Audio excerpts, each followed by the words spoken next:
Hello and welcome to Alyssa Jean's Reviews, and welcome to the Star Trek Top 100. In this video, I will be covering my numbers 75 through 51 in my top 100. I did my 100 through 76 last month, and you can find the link to that in the description below, as well as at the end of this video. It will appear on your screen. Also in the description below, I'm just going to write out my number 100 through 76. Actually, I'm going to copy and paste it in case you want a review of what those are, or if you just don't feel like watching that video and you just want to read them, you can do that too. Although I, could use the views, so you could watch it too. Anyway, it's going to be the same format. I'm going to go through 25 episodes from number 75 through 51, and most of those I'm going to go through fairly quickly, like within, a minute or two, sometimes three. And I have pre-selected 5 episodes that I just wanted to spend more time talking about. So the first one of those is going to be at number 71. So let me just go ahead and dive into it. Let's start with my 75 through 72, and then I will talk to you again shortly at my number 71. So let's go ahead and start with number 75. Okay, here we go. Number 75, Regeneration from Star Trek Enterprise. So this is the episode with the motto, "Make the Borg creepy again." The Borg were creepy when we first see them. They were menacing, and then they got sillier and sillier with the Borg Queen and the whole Voyager nonsense, and the Borg Queen going, "Janeway!" So this is getting back to the roots of the Borg. This is from the perspective of a crew who's never seen the Borg before, who don't know what they are and how terrifying they are, and it is really effective. Now, there is one part at the end of the episode that does bother me a little bit, but I'm actually going to talk about that in relationship to a different episode later on in this video, so stay tuned for that. So for now, moving on to number 74, which is The Day of the Dove from the original series. This is make the Klingons good again, because the Klingons in the second season of the original series were absolute buffoons, and they weren't very consistent. The writers didn't really know who the Klingons were, and we get to the third season and this episode, and we get back to the Klingons of the first season, which is most similar to what the Klingons would eventually evolve into in The Next Generation and Deep Space Nine and moving forward. This episode also is the first one to show any nuance with the Klingons, to show their perspective, where they think the humans are not the good guys. So I thought that this was a really interesting episode, and a fun one too.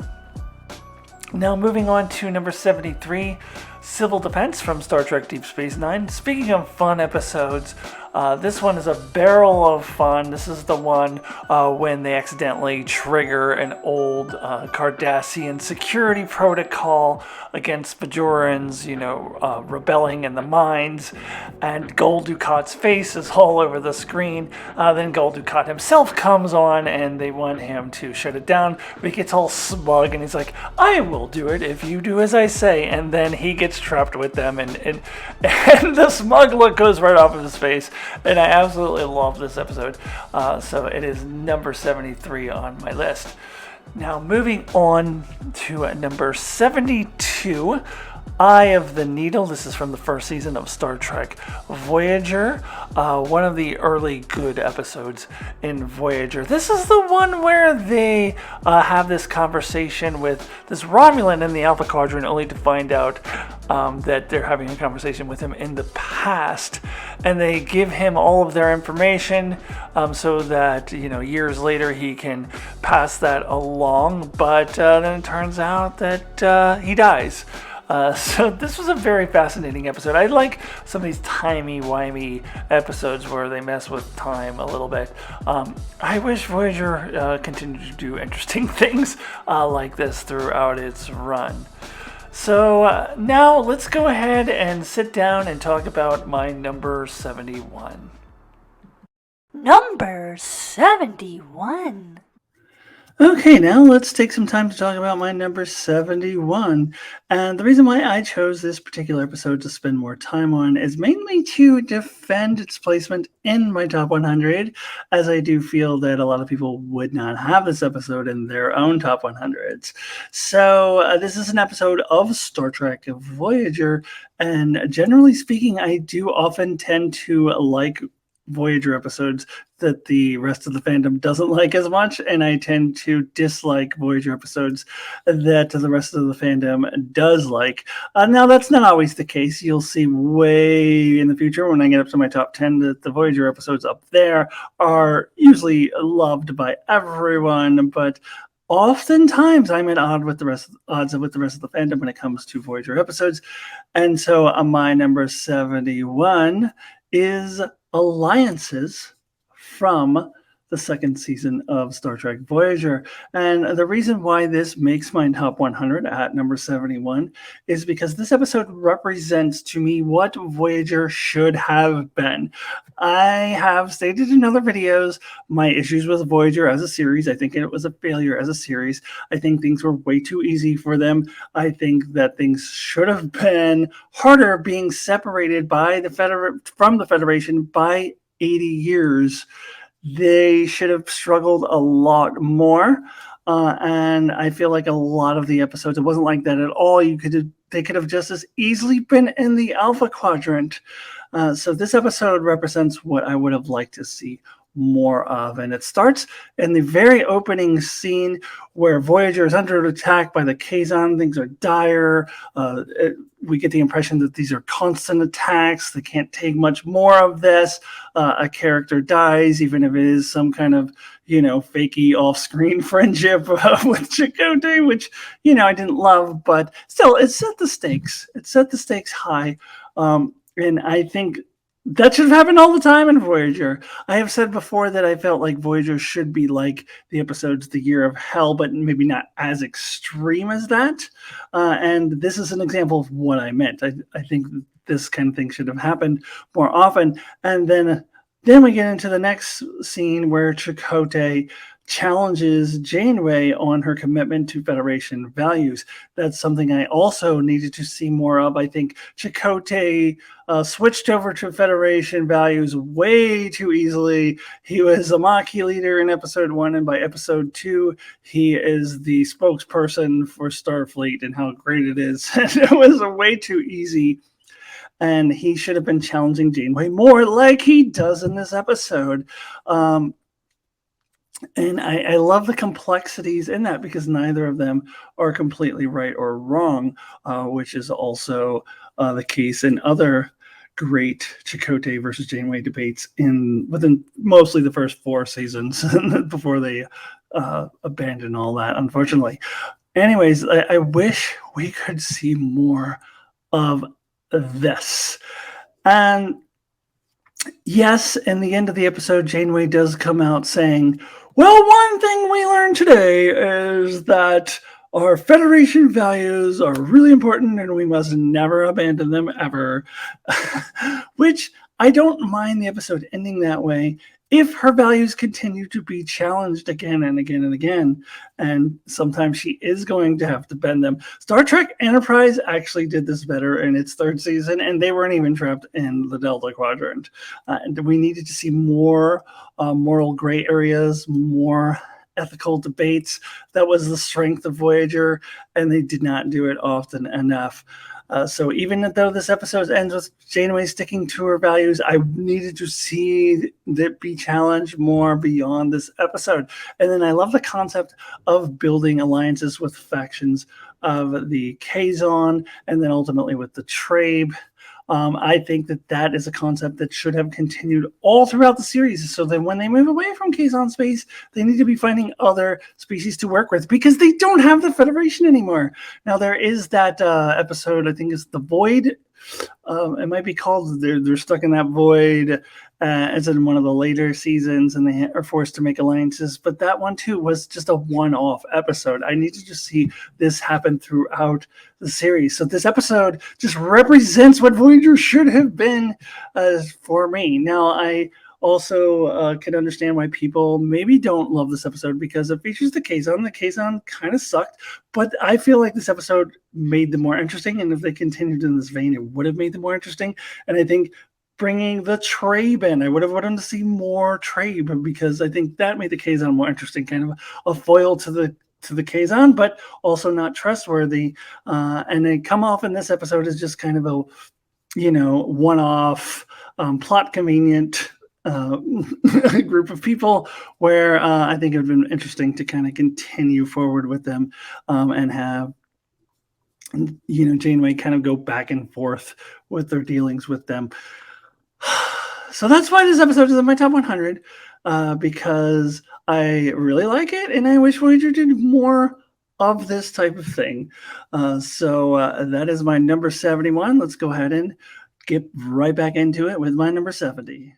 Okay, and number 70 is Behind the Lines from Season 6 of Deep Space Nine. This is from that beginning of the season station takeover story arc. Now, there are 5 episodes out of the 6 that are in Season 6 that make my top 100. I don't have that stupid Alexander episode in here, but of those 5, this one is actually the lowest ranked, and I think it's because I find the Cisco storyline in this episode to be kind of boring. However, the Odo and Kira storyline is really good. It's heartbreaking. This is the Odo Anakin Skywalker storyline, and it is both hard to watch and really amazing at the same time. Now we move on to my number 69, which is Call to Arms. So this is actually the precursor to that Season 6 Station Takeover story arc. This is kind of the setup for that. This is the Season 5 finale, and I actually think that this is the most exciting and overall the best finale in Deep Space Nine, until of course we get to that series finale, which you will see much later in my top 100. Now moving on to number 68, Journey to Babel from Star Trek the original series. This is of course the first appearance of Sarek. It's the first appearance of the Andorians and the Tellurites, and this is always a fun one to revisit, and I think there's a lot of sneaky comedy in this episode. I don't love it when Star Trek tries to do comedy with Trouble of Troubles, but I think there's a lot of good comedy here, and it's also a really interesting story, and of course has a lot of importance to the overall Star Trek universe. Now moving on to number 67, which is 0 Hour. This is the Season 3 finale from Star Trek Enterprise. So this is the tail end of the 3-part finale, and as I said before, I am doing 2-parters and 3-parters separately if they have separate titles, as that trilogy at the end of Season 3 does have separate titles for each episode. And this one is lower ranked than the other 2. You will find the other 2, spoiler alert, in my top 25, and this one is way back here at number 67, partially for that cheesy scene you see on your screen with Archer running away from the explosion, and partially because it doesn't really have an ending. It instead leads into this unrelated storyline with the temporal Cold War that would pick up in Season 4, which I didn't love. But that's only why it's not in my top 25. It's still a top 100 episode as a great finale to a really great season of television. Get your kicks on number 66. Okay, let's talk about my number 66, which is from Star Trek The Next Generation's second season, Q who? So this is the episode where Q first flings the Enterprise into Borg space, and we get to meet the Borg for the very first time. And this is what I meant earlier when I was talking about make the Borg creepy again. They are so incredibly creepy in this episode. And when I watch it now, I have to put myself back in the mindset of when I first watched it. And I'd never seen the Borg Queen before or any of that other nonsense that they do later on. None of that silliness that they did with the Borg later. And just kind of think again what it was like to see this menacing foe for the very first time, and doing so, like, it just gives me the shivers. It really creeps me out, and that is what made this episode so freaking great. And I'll get into the Q of it all in just a minute, but let's be focused on the Borg here. Now I do have to talk about a couple of inconsistencies that are, later kind of retconned. So first of all, when Picard asked Data for a position of where they have been flung to, he says the nearest starbase is 2 years and some months away. The Delta Quadrant was like 80 years away? So they did kind of change that to make the Borg much, much further away when Voyager came along, but I don't really care about it. I'm just pointing that out.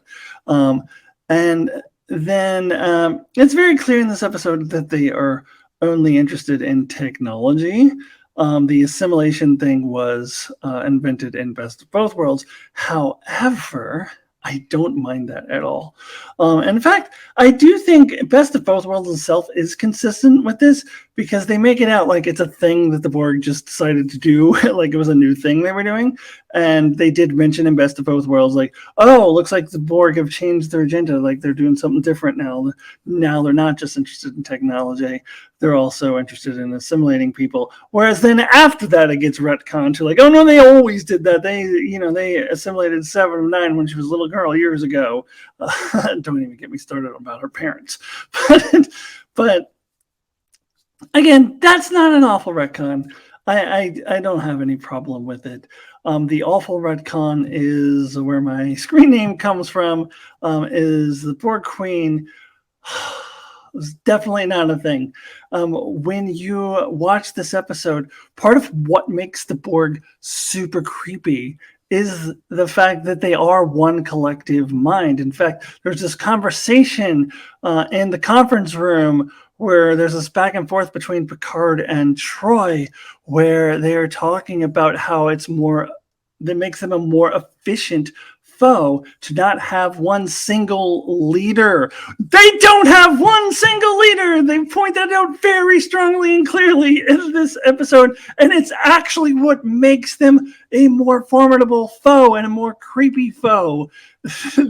That fact that they don't have a freaking Borg Queen. So that's what drives me crazy watching this episode. How they totally shat on that later, inventing the worst villain in the history of television, not just Star Trek, but television and film, the fucking Borg Queen.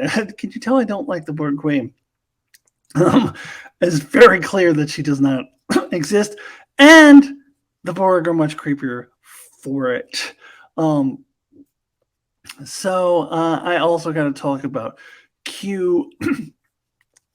Now, when I first saw this episode, I was really interested, really intrigued by the concept of Q, but this was by far my favorite Q episode because it's really the first one where he does kind of challenge the crew a little bit to learn and grow, even if he's kind of a total dick about it. But Picard says at the end, well, maybe this is what we needed. It was a big kick in our complacency.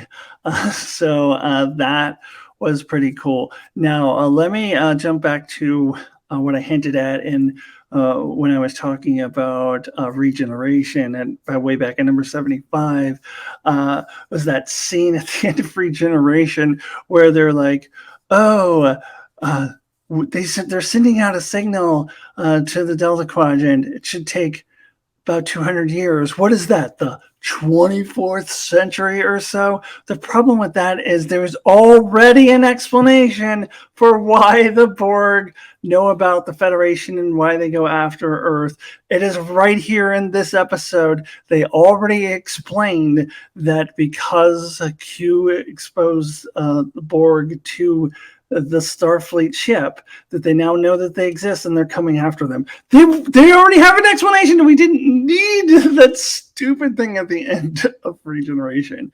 But anyways, this episode, because it really established just how creepy and menacing the Borg was, is one of my favorite Star Trek episodes in my top 100. It is number 66. And now let us move forward with my number 65. Okay, and at number 65 is Allegiance from Star Trek The Next Generation. So here's an episode not a lot of other people would have in their top 100s. This was also in my top 10 most underrated Star Trek episode list, as most people look at this and probably go like, it's fine, if they even remember it, because it's kind of a forgettable episode, I think, for a lot of people. But for me, this is such a badass Picard mystery-solving episode. I love how he breaks it all down in the end. I also love kind of the interactions with the crew and the fake Picard, and some of the comedic interactions at the very end of this episode. This episode is sneaky good. I really love it.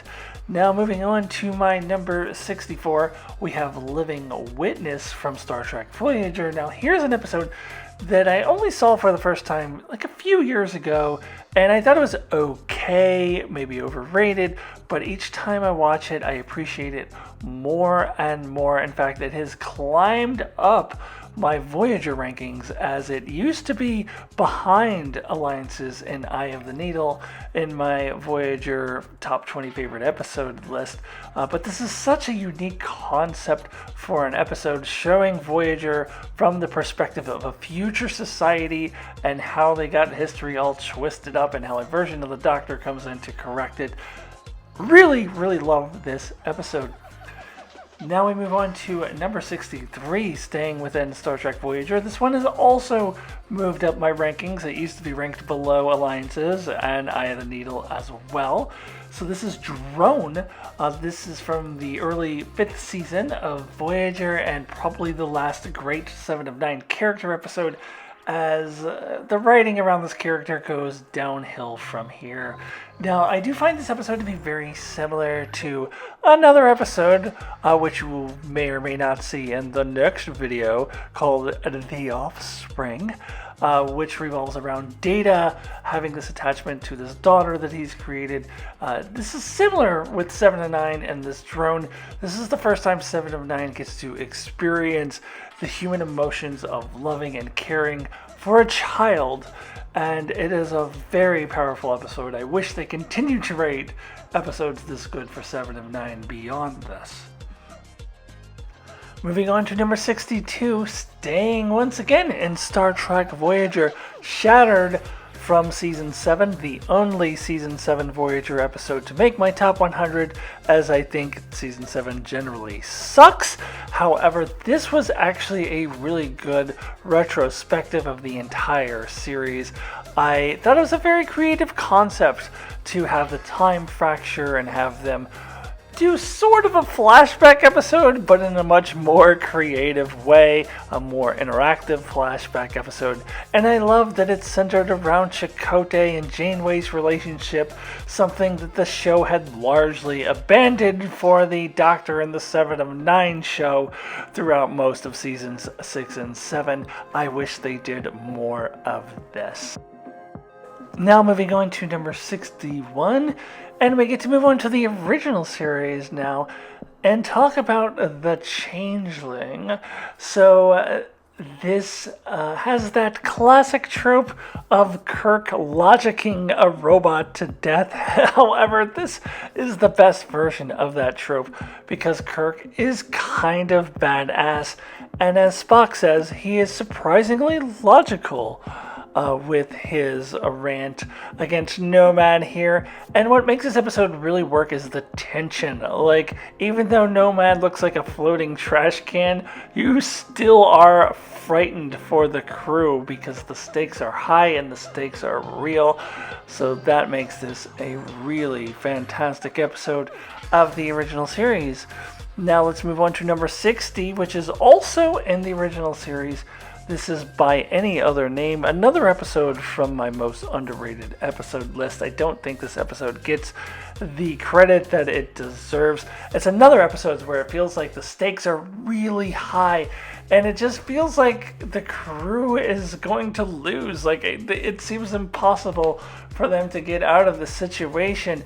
And the sugar cube crushing scene is freaking disturbing in the best possible way. And I love the resolution of making these aliens realize their humanity through different various ways. Especially love Scotty getting the one alien drunk. So this is a fantastic and underrated episode, and it is my number 60. And now it's time to have another sit-down chat about my number 59. Number 59. Okay, let's get into my number 59. And this is the first episode of Star Trek Enterprise that I've decided to spend some time talking about. And that is Dear Doctor from the first season of Star Trek Enterprise. Really a fluke within that first season, because the first season was just jam-packed with the worst writing you can imagine, and somehow they accidentally had really intelligent, really complicated, really intriguing writing in this episode. Now, it starts off well enough with just the Doctor having the communication with Dr. Lucas. And Dr. Phlox is the most interesting character, most well-written character in Star Trek Enterprise, at least up to this point. I think some of the other ones maybe get a little better developed later, but he's definitely the most interesting character up at this point. So having an episode focused on him was already intriguing. And I love how this episode like gradually unfolds. That at first it just seems like a simple case of, oh, there's these people, the Valakians, who are suffering from this disease, and we need to try to save them. So you're thinking that maybe it's an episode like The Quickening from Deep Space Nine, where it's just about the Doctor trying to save these people. But I love how they gradually introduce the Mink and show that things are a little more complicated than was first seen. And I love the concept of these two species that both survived on the same planet, which they point out is very rare. It would be like Homo sapiens and Neanderthals, so which they do mention in this episode.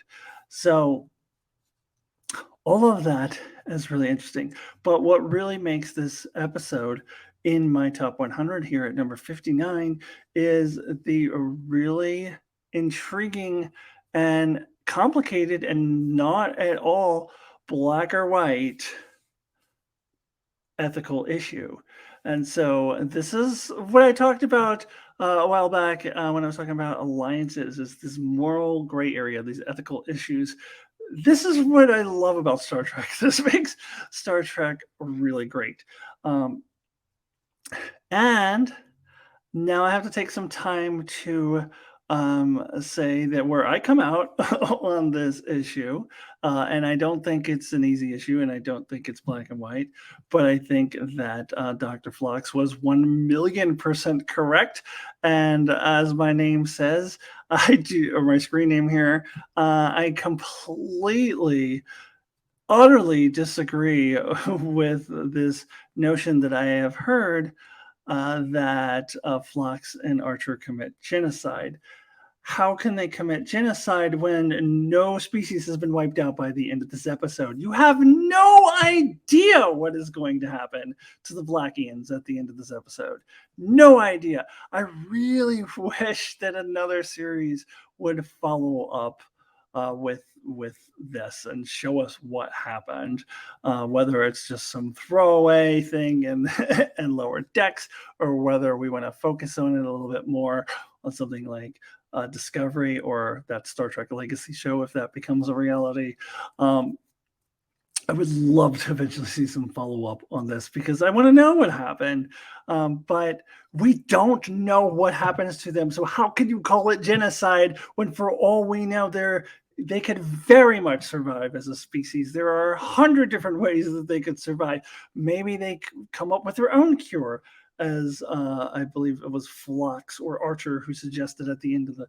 I think it was Archer. Maybe you'll come up with your own cure. Maybe they found someone else who doesn't have the same ethical values and does perhaps share their knowledge to save them.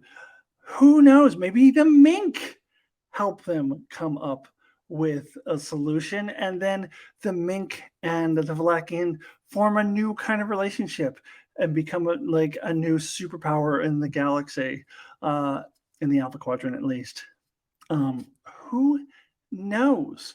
Or on the flip side, how do we know that the Valakians dying off isn't actually better for the mink? Because what if the Valakians live, they do survive, and then they dominate the mink? And how about the mink are wiped out? What if the Valakians wipe out the mink?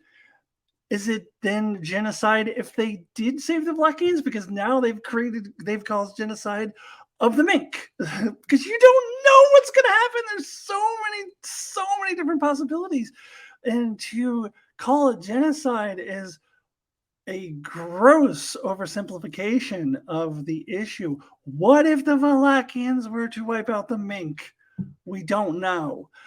So, and then on the other hand, as Dr. Phlox points out, maybe the mink were meant to be the species that thrives.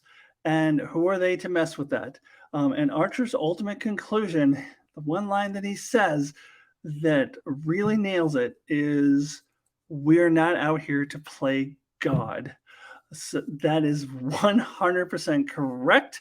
And I absolutely love that they came to this conclusion. Now, just before he says that we're not here to play God line, he says one of the more cringy lines in the first season of Enterprise. This is where the bad writing slips back in again, where he says, one day somebody's gonna give us a law to follow, some kind of guidelines to follow, some kind of directive, if you will. I'm like, oh God, we did not need that.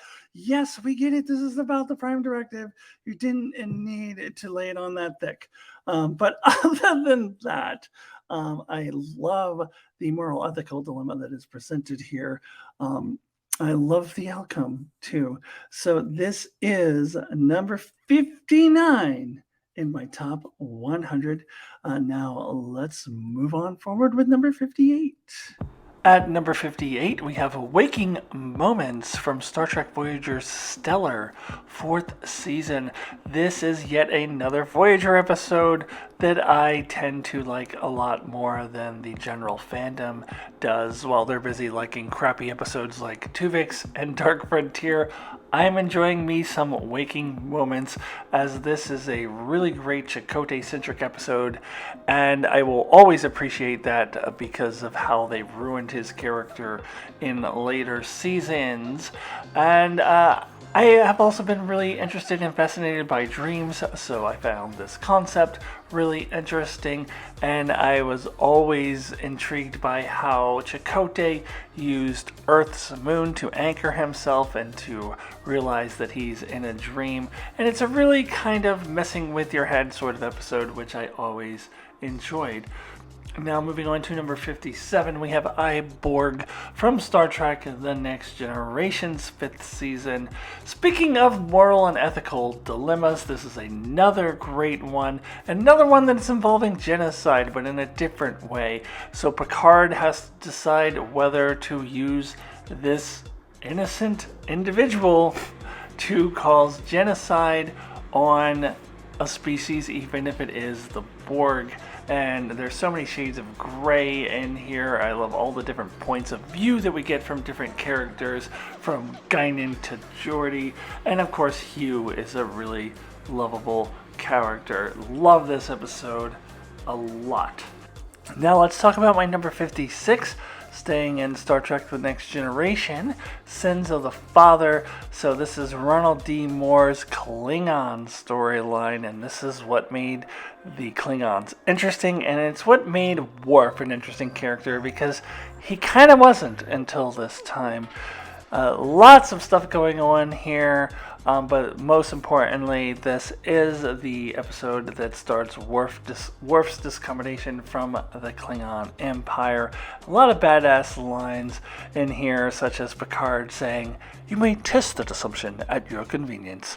Love this episode and the entire Klingon story arc, and I'll get to another one of those very shortly. Now let's get into number 55, In a Mirror Darkly, parts 1 and 2 from season 4 of Star Trek Enterprise. There's a lot of blatant fan service and nostalgia in this episode.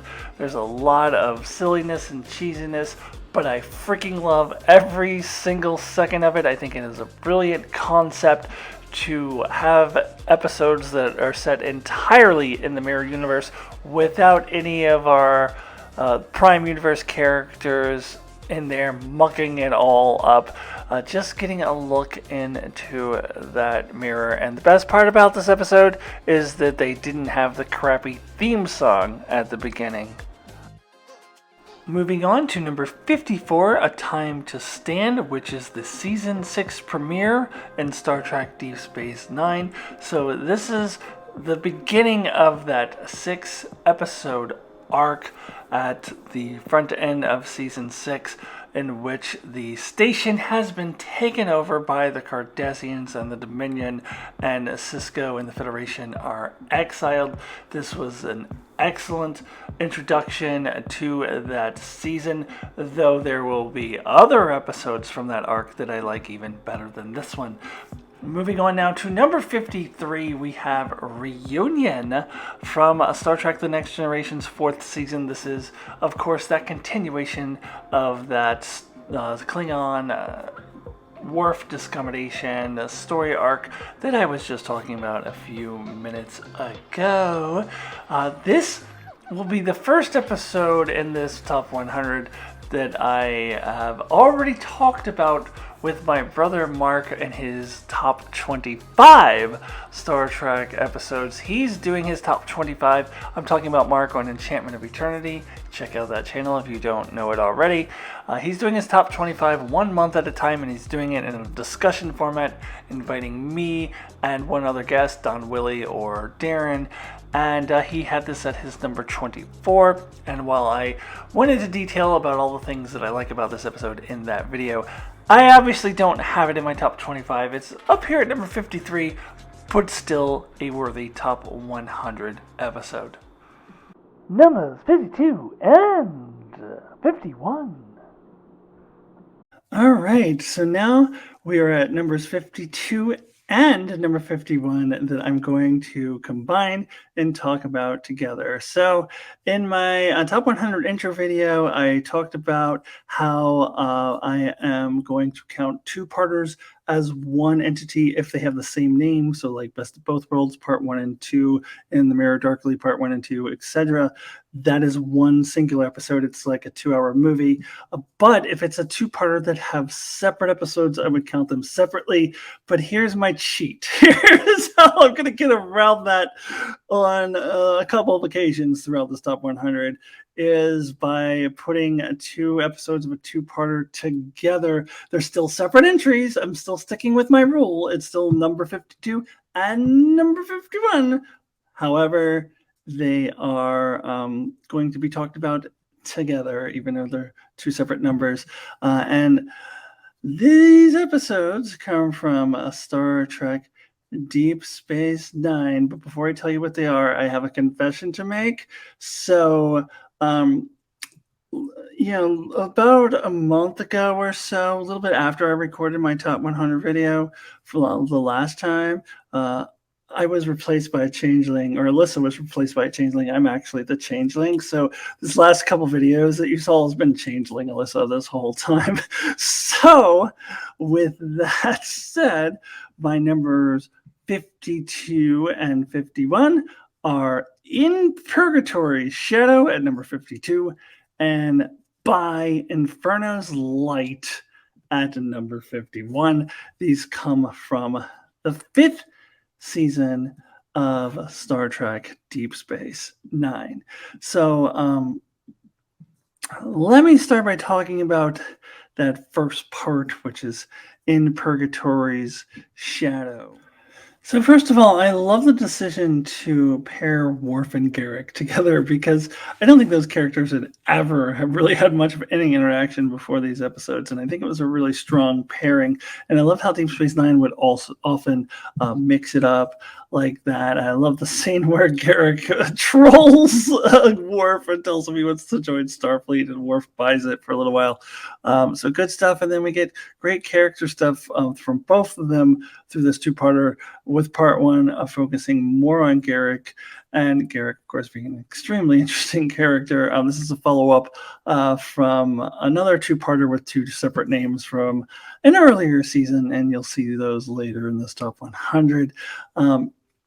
And I found the twist that Garrick was an Tane's son to be really interesting, and it worked for me. I know that a lot of people have mixed feelings on that, but they did kind of have a father-son sort of relationship, and I buy that the relationship was, so estranged that he wouldn't even acknowledge that he was his son.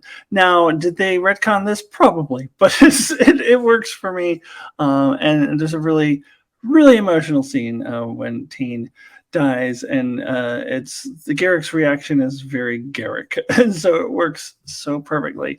And of course, for me, this episode is most memorable for the big twists, something I joked about earlier. No, I'm not really a changeling, but I remember first watching this episode and Martok saying, "Oh, we're going to go see a friend." And I was like, "Oh, I wonder who that is." The last person I expected to see walking out of there was Dr. Bashir. I remember I was like, "What?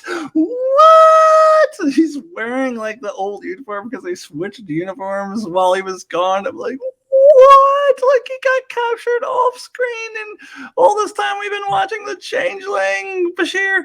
Now, there's an unfortunate issue with this, is that Alexander Sigdig has said that they didn't tell him he was a changeling earlier. They had to have known. I mean, they don't think they just suddenly came up with it, because they had to have known. But they didn't tell him he was a changeling, so he didn't play Dr. Bashir as if he was a changeling in the previous episodes. He does play him that way in this episode, because now he knows, but it's unfortunate that they did that. But I still think that it works, and this is still one of the most mind-blowing twists in all of Star Trek, and it still gives me shivers to see Dr. Bashir walking out. It's just so good. Now, this episode ends on a cliffhanger, which I want to kind of address as I talk about the next episode. So let's go ahead and get into By Inferno's Light, which I'm going to put at my number 51. I mean, honestly, I could easily flip it and put Purgatory's Shadow a little bit ahead, but I wanted to put them in a nice and neat order so I could talk about part one first and part two second, and they're pretty close. I mean, it's basically a tie anyways. So By Inferno's Light kind of picks up on the cliffhanger from the previous episode. Now, one way to look at it is that they kind of misdirected you, and the cliffhanger that we thought we had, we don't really have, where it seems like there's about to be this big attack from the Dominion, and turns out we would have to wait until the 6th season until this actually comes through, and then again in the 7th season. But we don't actually get that. But the reason why this works for me, this misdirect works for me, is because what we do get in its place is equally as mind-blowing to me. This is another big twist. This is another one I did not see coming when I first watched this. So when Dukat says, "Oh, I'm not here to attack the Dominion ships. I'm here to join them," I was like, what? And it's so Dukat. And this is so Gold Dukat.